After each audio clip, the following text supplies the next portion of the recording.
गहरे घने जंगल के बीच में, जहां सूरज की किरणें भी मुश्किल से पहुंच पाती थी, एक पुरानी टूटी फूटी झोपड़ी खड़ी थी। उसका नाम था टोने वाली चुड़ैल की झोपड़ी। गांव वाले इस जगह से इतना डरते थे कि इसका नाम लेते ही उनके होश उड़ जाते। कहते थे कि वहां एक बुरी आत्मा बसती है जो टोने टोटकों से लोगों की जिंदगी बर्बाद कर देती है। लेकिन सच्चाई क्या थी, कोई नहीं जानता था। सिर्फ अफवाहें थीं जो हवा की तरह फैलती और रातों को नींद हराम कर देती। ये कहानी शुरू होती है एक छोटे से गांव से जिसका नाम था हरिया। हरिया गांव जंगल के किनारे बसा था, जहां खेतों की हरियाली और जंगल की कालिमा एक दूसरे से टकराती रहती। गांव में रहने वाले लोग सादा जीवन जीते थे, किसानी, पशुपालन और त्योहारों की चमक दमक। लेकिन हर साल जब बरसात का मौसम आता तो एक अजीब सी बीमारी गांव को घेर लेती। बच्चे बीमार पड़ते, बूढ़े कमजोर हो जाते और फसलें सड़ जाती। डॉक्टर आते, दवाइयां लाते, लेकिन कुछ फायदा न पड़ता। फिर गांव वाले फुसफुसाते, टोने वाली चुड़ैल ने फिर टोना किया है। उसकी झोंपड़ी से निकला श्राप। इस बार बीमारी का शिकार हुआ था गांव का सबसे होनहार लड़का रवि। रवि उम्र के 8वें पायदान पर था, लेकिन उसके कंधों पर जिम्मेदारियां इतनी थीं कि कोई बूढ़ा भी हार मान ले। उसके पिता रामू काका गांव के मुखिया थे। मां का देहांत हो चुका था जन्म के समय, तो रवि ही घर का इकलौता सहारा था। वो सुबह उठकर खेतों में काम करता, शाम को गाय भैंसों को चराता और रात को तेल के दिए की रोशनी में किताबें पढ़ता। गांव वाले कहते, रवि तो बड़ा होकर शहर जाकर नाम रोशन करेगा। लेकिन अब वह बिस्तर पर पड़ा था, बुखार से तप रहा था, आंखें धंसी हुई और होंठ सूखे। डॉक्टर ने कहा, यह कोई साधारण बीमारी नहीं, जैसे कोई जहर घुल गया हो रगों में। रवि की हालत देखकर रामू काका का दिल बैठ गया। वह रात दिन मंदिर जाता, पूजा पाठ कराता, लेकिन कुछ न सुधरता। एक रात जब चांद बादलों के पीछे छिप गया था, गांव की सबसे बुजुर्ग औरत दादी माया रामू काका के घर पहुंची। दादी माया का चेहरा झुर्रियों से भरा था, लेकिन आंखों में एक अजीब सी चमक। वह गांव की कहानीकार थी, पुरानी कथाएं सुनाती, जो डराती भी और सिखाती भी। रामू, उसने धीमी आवाज में कहा, यह बीमारी टोने वाली चुड़ैल की देन है। सालों पहले जब मैं जवान थी तो मैंने खुद उसकी झोपड़ी देखी थी। वहां से निकलने वाली हवा ही जहर है। रामू काका ने सिर झुका लिया। दादी, क्या करें, कोई उपाय? दादी माया ने एक पुरानी चमड़े की बाइंडिंग वाली किताब निकाली। एक ही रास्ता है, झोपड़ी जाकर टोना तोड़ना। लेकिन अकेला कोई नहीं जा सकता। 3 लोगों का समूह बनाओ, एक बहादुर, एक बुद्धिमान और एक ऐसा जो दिल से साफ हो। वे जंगल में जाएं, चुड़ैल से सामना करें और उसका राज खोलें। सुबह होते ही रामू काका ने गांव की पंचायत बुलाई। सबने सुना, सब डरे। लेकिन रवि की हालत देखकर 3 लोग आगे आए। पहला था विक्रम, गांव का सबसे ताकतवर जवान, जो पहलवानी करता था और जंगल के रास्तों से वाकिफ था। दूसरा था श्याम, स्कूल का टीचर, जो किताबों का पंडित था और पुरानी लोककथाओं को जानता था। तीसरा था छोटू, रवि का सबसे अच्छा दोस्त, उम्र के 10वें साल में, लेकिन दिल इतना साफ कि कोई धोखा न पकड़ सके। छोटू ने कहा, रवि मेरा भाई जैसा है, मैं जाऊंगा चाहे जो हो जाए। तीनों ने दादी माया से आशीर्वाद लिया। दादी ने उन्हें एक ताबीज दिया, चांदी का लॉकेट जिसमें एक काला पत्थर जड़ा था। ये रखो, जब डर लगे तो इसे छूना, ये चुड़ैल की नजर से बचाएगा। साथ में एक छोटा सा कटोरा भी दिया जिसमें जड़ी बूटियां भरी थीं। ये टोना तोड़ने के लिए। लेकिन याद रखो, झूठ बोलना मत, डरना मत और पीछे मुड़ना मत। शाम ढलते ही तीनों जंगल की ओर चल पड़े। सूरज डूब रहा था और जंगल की छाया लंबी हो रही थी।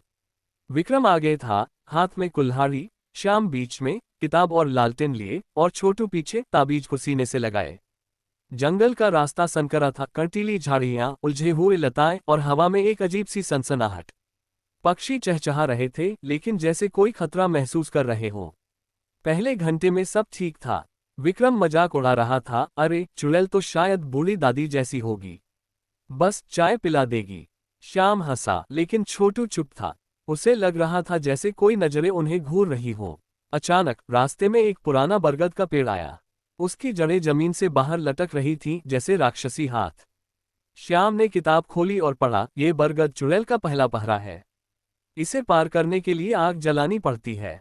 विक्रम ने लकड़ी इकट्ठी की और छोटू ने पत्थर से चिंगारी निकाली। जलती आग में बरगद की जड़ें चीखीं, नहीं, शायद हवा का वहम था।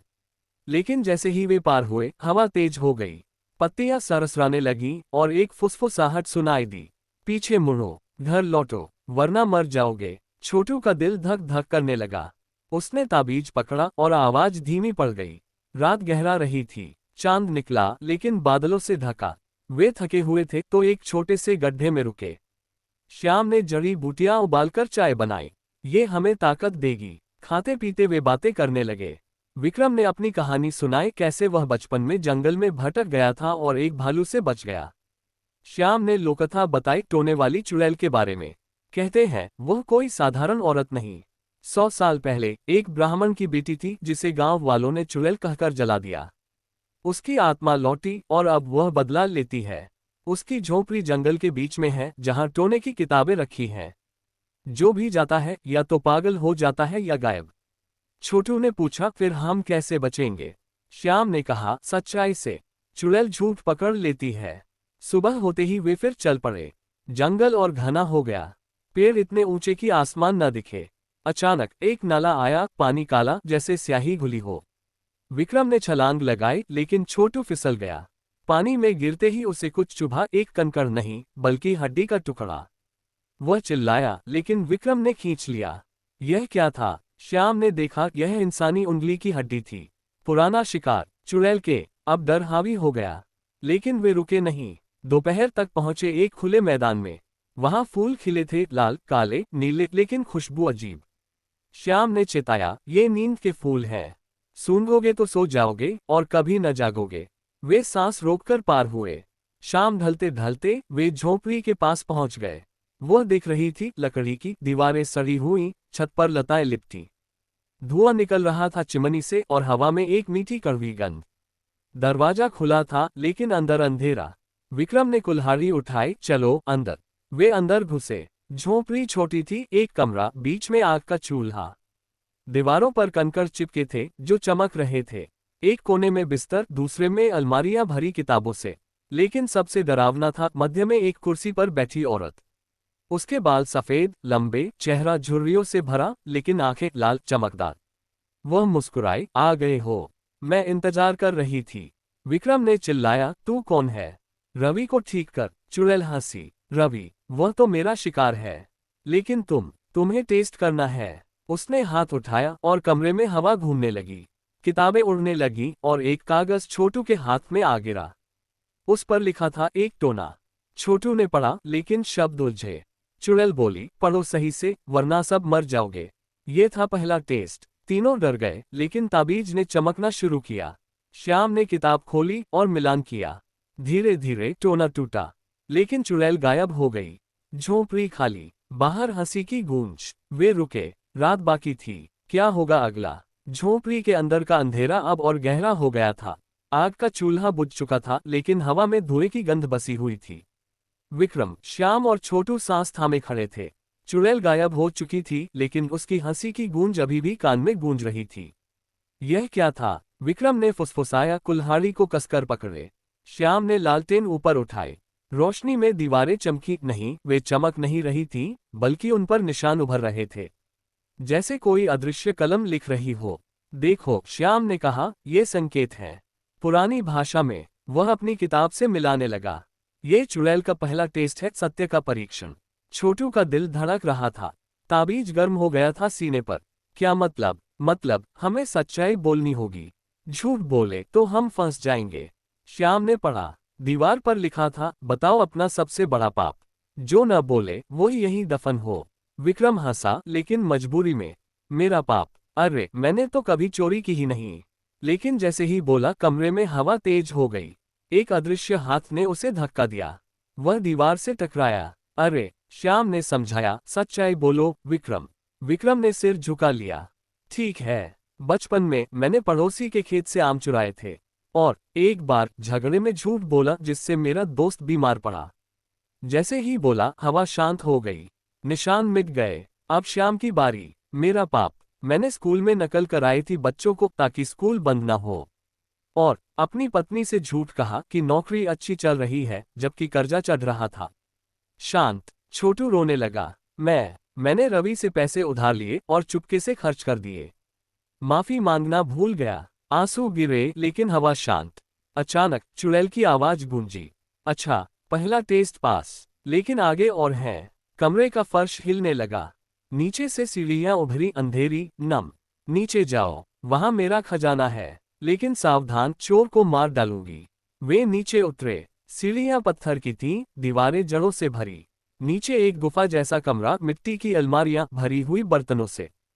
हर बर्तन में कुछ चमक रहा था, सोना, चांदी, लेकिन नहीं, ये जड़ी बूटियां थीं, पत्थर और हड्डियां। खोजो टोना तोड़ने वाली जड़ी, चुड़ैल की आवाज। लेकिन गलत छुआ तो सो जाओगे हमेशा के लिए। विक्रम ने एक बर्तन खोला, नीली पाउडर। छुआ तो आंखें भारी हो गईं। श्याम ने रोका, नहीं, किताब में लिखा है लाल जड़ी। उन्होंने खोजा। छोटू ने एक छोटा सा बक्सा पाया, अंदर लाल पत्तियां। लेकिन जैसे ही निकाली, गुफा हिली। दीवार से सांप निकले, काले, जहरीले। विक्रम ने कुल्हाड़ी से काटे, लेकिन ज्यादा थे। श्याम ने जड़ी जलाकर धुआं फैलाया, सांप पीछे हटे। वे ऊपर भागे। झोंपड़ी में लौटे तो दरवाजा बंद। बाहर हंसी। दूसरा टेस्ट, डर का। जंगल में रात बिताओ, सुबह तक जिंदा रहो। वे बाहर निकले। जंगल काला, पेड़ भूतों जैसे। रात भर आवाजें, चीखें, हंसी, कदमों की आहट। छोटू ने ताबीज पकड़ा। सुबह हुई। वे थके, लेकिन जिंदा। चुड़ैल फिर दिखी। अच्छा, लेकिन रवि का टोना अभी बाकी। सुबह की पहली किरण जंगल को छूने लगी थी, लेकिन विक्रम, श्याम और छोटू के चेहरों पर थकान की लकीरें गहरी थीं। रात भर की वो आवाजें जैसे कोई भूत साए की तरह घूमते रहे हों। चुड़ैल की हंसी अभी भी कानों में गूंज रही थी। रवि का टोना बाकी, उसने कहा था, और फिर गायब हो गई। झोंपड़ी अब शांत लग रही थी, लेकिन हवा में एक खतरे की सनसनाहट थी। अब क्या? विक्रम ने पूछा, कुल्हाड़ी को कंधे पर रखते हुए। श्याम ने किताब खोली। टोना तोड़ने के लिए हमें चुड़ैल का राज जानना होगा। क्यों करती है वह ये? किताब कहती है, हर टोने के पीछे एक दर्द है। छोटू ने कहा, चलो झोंपड़ी के आसपास देखें, शायद कोई सुराग मिले। वे घूमने लगे। झोंपड़ी के पीछे एक छोटा सा बगीचा था, लेकिन फूल नहीं, बल्कि काले घास के गुच्छे जो रात में चमकते। बीच में एक कुआं, पानी नहीं, बल्कि काला तेल जैसा तरल। विक्रम ने पत्थर डाला, गहराई से एक कराह की आवाज आई। यह क्या? श्याम ने झुककर देखा। पुरानी कथा में लिखा है, चुड़ैल का आईना। इसमें झांकने से अतीत दिखता है, लेकिन खतरा है, अतीत में फंस जाओगे। छोटू बहादुरी से झांका। पानी में लहरें उठी और एक दृश्य उभरा। एक जवान औरत, सुंदर, लंबे बाल, गाय बांध रही। गांव वाले आए, चिल्लाए, चुड़ैल, तूने टोना किया, पत्थर मारे, आग लगाए। वह चीखी, लेकिन कोई न सुना। फिर आग से राख उड़ी और आत्मा जंगल की ओर। यह है चुड़ैल की कहानी, छोटू बोला। दृश्य मिटा, लेकिन छोटू का चेहरा पीला। वह निर्दोष थी। अब समझ आया, चुड़ैल का बदला गांव से। लेकिन रवि निर्दोष था, हमें उसे समझाना होगा, श्याम ने कहा। अचानक जमीन हिली। जंगल से जानवर निकले, भेड़िए, काले, आंखें लाल। चुड़ैल की सेना। विक्रम ने लड़ाई लड़ी, कुल्हाड़ी से दो को मारा। श्याम ने जड़ी फेंकी, धुआं फैला, भेड़िए भागे। लेकिन एक ने छोटू को काट लिया, पैर पर खून बहा। वे झोंपड़ी में घुसे। चुड़ैल दिखी। देखा, मेरा दर्द, अब तुम्हारा टेस्ट क्षमा का। मुझे माफ करो या मरो। तीनों स्तब्ध। विक्रम गुस्से में, तूने रवि को क्यों? क्योंकि गांव ने मुझे मारा। हर साल एक बदला। श्याम ने कहा, लेकिन निर्दोष को क्यों? माफ करो हमें। चुड़ैल हंसी। सबसे पहले तुम्हें अपना दोष माफ करना।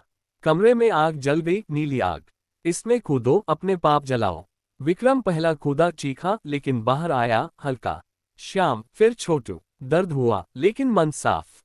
चुड़ैल रोई, तुम सच्चे हो। टोना टूटा, लेकिन झोंपड़ी के अंदर नीली आग की लपटें अब शांत हो चुकी थीं, लेकिन हवा में एक अजीब सी ठंडक थी। विक्रम, श्याम और छोटू थके हुए थे, लेकिन उनके मन में एक नई ताकत आ गई थी। चुड़ैल की आंखों में आंसू थे, पहली बार। तुमने अपना दोष जलाया, उसने कहा, आवाज कांपती हुई। अब मैं बताऊंगी राज। वह कुर्सी पर बैठ गई और कमरे में दीवारें चमकने लगीं। पुराने निशान फिर उभरे, लेकिन अब कहानी पूरी। मेरा नाम था लक्ष्मी। 100 साल पहले मैं ब्राह्मण परिवार की बेटी थी। जंगल में जड़ी बूटियां इकट्ठी करती, बीमारों का इलाज करती। लेकिन गांव वालों को डर लगता, कहते टोना टोटका। एक दिन फसल खराब हुई तो उन्होंने मुझे दोषी ठहराया। बांध लिया, आग लगा दी। लेकिन मेरी आत्मा जली नहीं। जंगल ने मुझे शरण दी और टोने की शक्ति। अब हर साल मैं बदला लेती, एक निर्दोष को। रवि, वह तुम्हारा है, लेकिन मेरा दर्द कम होता। छोटू ने पूछा, फिर अब? टोना तो टूटा। चुड़ैल ने सिर हिलाया। टूटा, लेकिन पूरी तरह नहीं। अंतिम टेस्ट बाकी मुंह का। जंगल तुम्हें दिखाएगा सपने, घर परिवार छोड़ना मत।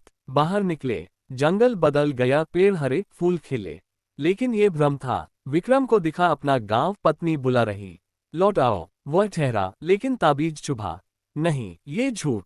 श्याम को किताबें दिखी, ज्ञान का सागर, रुको पढ़ लो। लेकिन वह चला। छोटू को रवि दिखा, स्वस्थ खेलता, दोस्त आ जा। आंसू आए, लेकिन बोला रवि इंतजार करेगा। वे लौटे, चुड़ैल इंतजार कर रही पास। अब टोना पूरी तरह टूटेगा। उसने जड़ी दी लाल चमकदार, इसे रवि को खिलाओ, लेकिन मेरी कीमत, एक वादा, गांव वाले मेरा नाम साफ करें, लक्ष्मी कहें चुड़ैल नहीं। वे वादा किया। जंगल पार किया अब आसान, रास्ते में जानवर शांत, गांव पहुंचे। रवि ठीक, लेकिन चुड़ैल। गांव में सुबह हो चुकी थी, सूरज की किरणें हरिया गांव को चूम रही थीं। विक्रम, श्याम और छोटू थकान से चूर थे, लेकिन उनके हाथ में वो लाल जड़ी थी, टोने का इलाज। रामू काका ने दरवाजा खोला और रवि को देखा, अभी भी बिस्तर पर, लेकिन आंखें खुली। भैया, रवि ने कमजोर आवाज में कहा। वे अंदर घुसे, जड़ी को पानी में घोलकर पिलाए। धीरे धीरे रवि का रंग लौटा, बुखार उतरा, ताकत आई। गांव वाले इकट्ठे हो गए, चमत्कार देखा। दादी माया मुस्कुराई, मैं जानती थी वे लाएंगे। लेकिन कहानी खत्म न हुई। शाम को पंचायत बुलाई, विक्रम ने सब सुनाया, चुड़ैल की कहानी, लक्ष्मी का दर्द। गांव वाले स्तब्ध, हमने निर्दोष को मारा, रामू काका ने कहा। अब सुधारें। अगले दिन गांव वाले जंगल गए। झोंपड़ी के पास एक मंदिर बनाया, लक्ष्मी देवी का। टोने वाली चुड़ैल का नाम मिटा, जगह पर पूजा। हवा में शांति, जंगल हरा भरा लगने लगा। बीमारी ना आए, रवि ठीक हो गया और दोस्तों के साथ खेलने लगा। छोटू ने कहा, देखा सच्चाई जीत गई। लेकिन रातों को कभी कभी हवा में फुसफुसाहट आती, लक्ष्मी की। धन्यवाद की। जंगल अब दोस्त था।